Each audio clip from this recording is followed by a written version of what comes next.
I'm thinking about what makes a good conversation.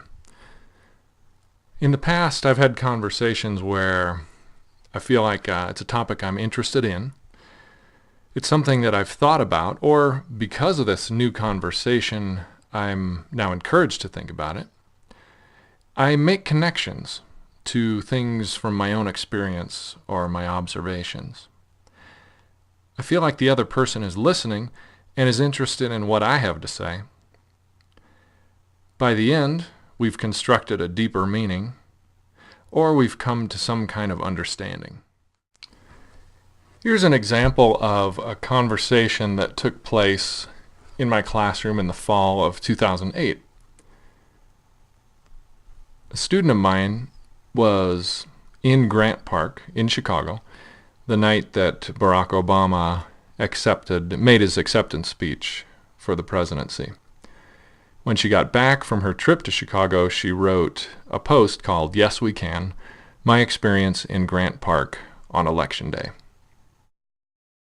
I went to Chicago just coincidentally on November 4th. Obviously, Obama was elected, and so I went to Grant Park and heard his speech. And this post is just kind of explaining from my point of view the atmosphere there and his speech and how I found it inspirational, I guess. That must have been really exciting. Yeah, it was way cool. Everyone was really pumped up, and I was with my mom, and she was so surprised at how many people there were. Everyone was so respectful, and there was nothing really, no rioting or anything going on, so it was pretty cool.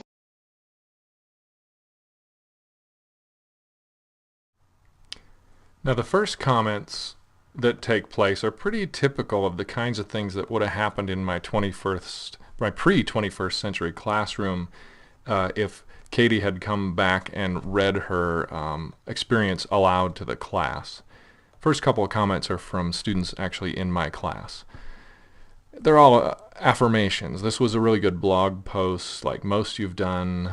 I wish I could have been there. Another student in my class says, "This is an amazing story. When I was watching his speech, I was wishing I could have been there."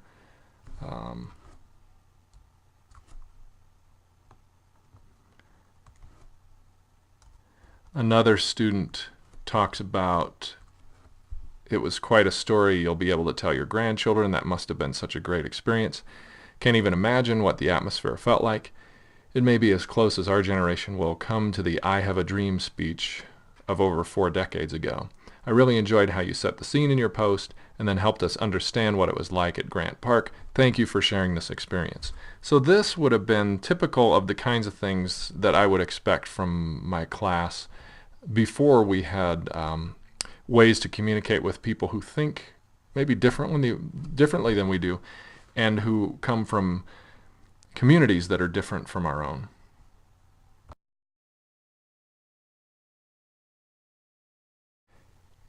This next post comes from a student who's from New York City.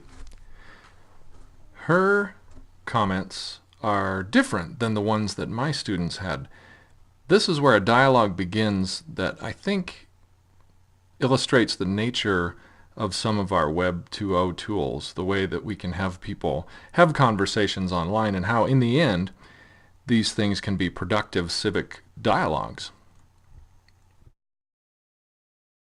So Dominique had a reaction. Do you want to talk about what you were thinking? Her experience was great. I would have loved to be there, but I wasn't. I understand that she was there and it was crazy and the atmosphere was crazy, but what stood out to me was what you wrote about me being the black president in a still very racist country. This country is racist. I'm not saying it's not, but I feel that people like yourself are making this a race issue, and it's not. It's not about the color of his skin. It's about what he's providing for this country. It has nothing to do with the color of his skin. It's about his etiquette and how he presents himself as a president and a candidate. So that was what I disliked about the whole thing. So everything else was great,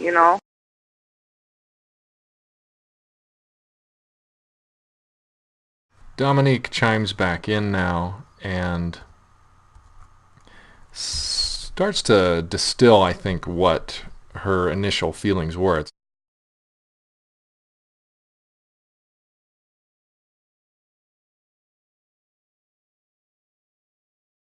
It says, but I feel people are making this a racial issue when, yes, it's great that he is mixed, but all the praise he is getting is not for what he promised the people, but because of the color of his skin. I feel that a lot of people voted based on race and not based on his debates.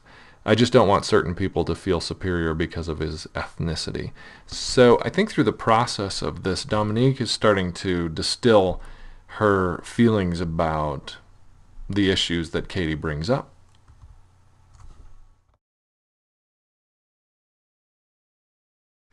Conversations have to end somewhere. And this one went about as far as it could go there until a student named M. Best comes on and says, but I think that this whole Obama thing needs to end here and now. I think that it's stupid to be attacking people on their views of Obama and that this whole thing has been turned into a race thing. And I think this is partly to do with the media and their perception on the election. If you were looking at the news that night, you would see that the media only interviewed African Americans, and I think that was wrong because it's not only African Americans, but everyone, whites, Hispanics, and even Asians supported Obama too, and they should have been interviewed too because they're part of the minority population too. That's pretty much the end of this conversation. Like all conversations, someone comes in and says, I think we've said about all we can say here right now. And that's what M. Best is functioning as right now, is kind of the person who's bringing this conversation to a close.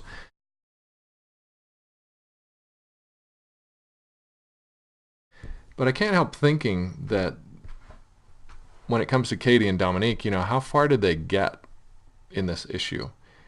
Did they really come to an understanding?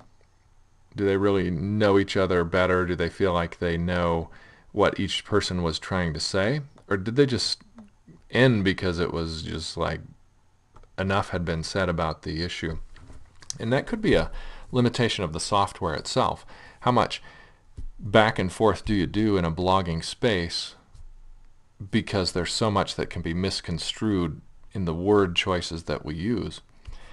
And so what happens next is that Katie and Dominique appear on a show. It's called Teachers Teaching Teachers. And Katie and Dominique are guests of Paul Allison's. And they're going to talk a little bit more about what they're saying. And by the end of their podcast, about 40 minutes together, they both do come to an understanding that they didn't get to in the blogging space. I totally agree with you. I think he's going to be a great president, not because of the color of his skin, but the reason I brought it up in that post is because, when I was there was a big emphasis on him being the first African-American president, and, so many people in the streets were crying and saying, "Thank you, Lord, I never thought I'd see the day when, a black man was in office." So that's why I brought it up, not because I think he'll be good. You see things like that, things like I saw a black whatever saying that that he's like the first. I'd never see a day like that. So that's really ignorant because it's just. I feel like it's things like that that are like wow, he's not fully black. He's half white and he's half black, and I'm pretty sure that without the votes of the support of Hispanics and Caucasian people and Asians and Middle Eastern people, he wouldn't have been voted. And I feel like we're not getting any. People who are not black are not getting any acknowledgement that we also contribute into his presence. I don't know. I don't think that this whole Obama thing is should be because of the color of his skin, blah, blah, blah. But I mean, the fact that he is half black means that he still is African American, and he still did make history in that way.